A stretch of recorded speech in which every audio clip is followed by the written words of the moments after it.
नमस्कार। लोकसभा चुनाव को लेकर के एक बड़ी अपडेट के साथ जो है वो शुरुआत करते हैं। अगर बात करें तो इससे पहले की अगर बात करें तो डॉक्टर अशोक तंवर को भारतीय जनता पार्टी की ओर से प्रत्याशी बनाए जाने के बाद डॉक्टर अशोक तंवर जो है वो अपनी चुनाव प्रचार को जो है वो और ज़्यादा मजबूती देते हुए दिखाई दे रहे हैं। इसी कड़ी में अगर बात करें तो भारतीय जनता पार्टी के तमाम नेताओं से जो कि टिकट की दौड़ में शामिल थे या नहीं थे, उन तमाम नेताओं से जो है वो डॉक्टर अशोक तंवर मुलाकात करके जो है वो अपने साथ अपने चुनाव प्रचार को और ज़्यादा गति देते हुए, बल देते हुए दिखाई दे रहे हैं। तो इसके साथ ही अगर बात करें तो सबसे पहले जो चौधरी रणजीत सिंह, जो कि भारतीय जनता पार्टी में नहीं बल्कि भारतीय जनता पार्टी की सरकार में कैबिनेट मिनिस्टर हैं, उनसे जो है वो मुलाकात की और उनका साथ समर्थन सहयोग मांगा। और इससे पहले भी अगर बात करें तो चौधरी रणजीत सिंह ने जो है वो अशोक तंवर को साथ देने का पहले से ही जो है वो एक मंच के माध्यम से ऐलान कर दिया था। उसके बाद डॉक्टर अशोक तंवर जो है वो सुनीता दुग्गल के साथ संपर्क साधा, बलकौर सिंह के साथ संपर्क साधा, यानी कि तमाम उन लोगों को जो भारतीय जनता पार्टी की जिला कार्यकारिणी में है या भारतीय जनता पार्टी के नेता हैं, उनको अपनी ओर अपने साथ जो है वो जोड़ने का लगातार प्रयास करते हुए दिखाई दे रहे हैं। तो वहीं अगर बात करें तो दूसरी ओर अगर बात करें तो हरियाणा लोकहित पार्टी, जिससे गोपाल कांडा जो है वो सिरसा से एमएलए हैं, विधायक हैं, उनकी पार्टी की ओर से जो है वो एक बयान जारी किया जाता है कि इंडियन नेशनल लोकदल पार्टी के साथ उनका गठबंधन जो है वो हो सकता है। अभी चर्चा जो है वो बातचीत अभय सिंह चौटाला के साथ चल रही है। तो ऐसे में अगर हरियाणा लोकहित पार्टी का इंडियन नेशनल लोकदल पार्टी के साथ गठबंधन हो जाता है तो डॉक्टर अशोक तंवर के लिए एक बहुत बड़ी चुनौती जो है वो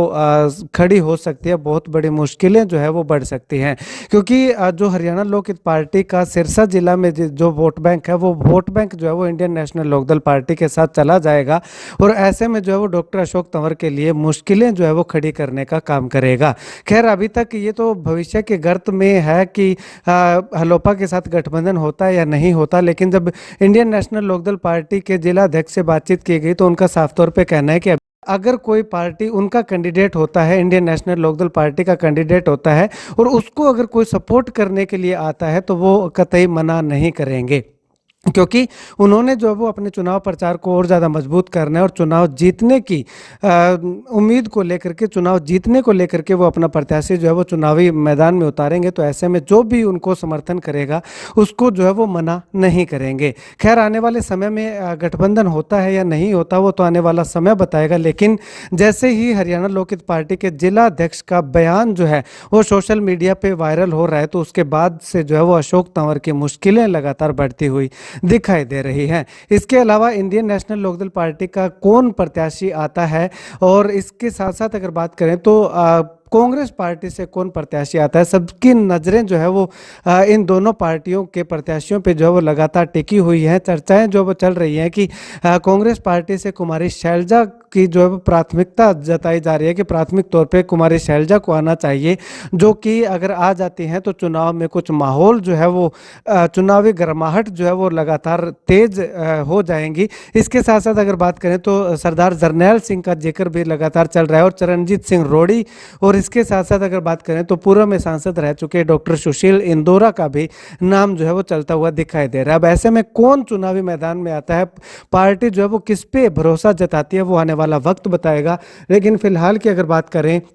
तो जो हलोपा का बयान आया है उसके बाद से जो है वो अशोक तंवर के चुनाव प्रचार को जो है वो थोड़ा सा धक्का यूँ कह सकते हैं कि जरूर लगता हुआ दिखाई दे रहा है। अगर आने वाले समय में गठबंधन हो जाता है तो अशोक तंवर की मुश्किलें जो है वो बढ़ने का आसार जो है वो पूरे पूरे दिखाई दे रहे हैं। आपको क्या कुछ लगता है, क्या इंडियन नेशनल लोकदल पार्टी का और हरियाणा लोकहित पार्टी का गठबंधन होने से अशोक तंवर के चुनाव पे कुछ असर पड़ेगा या नहीं पड़ेगा, वो भी जो है वो आप कमेंट सेक्शन में कमेंट करके ज़रूर बताइएगा।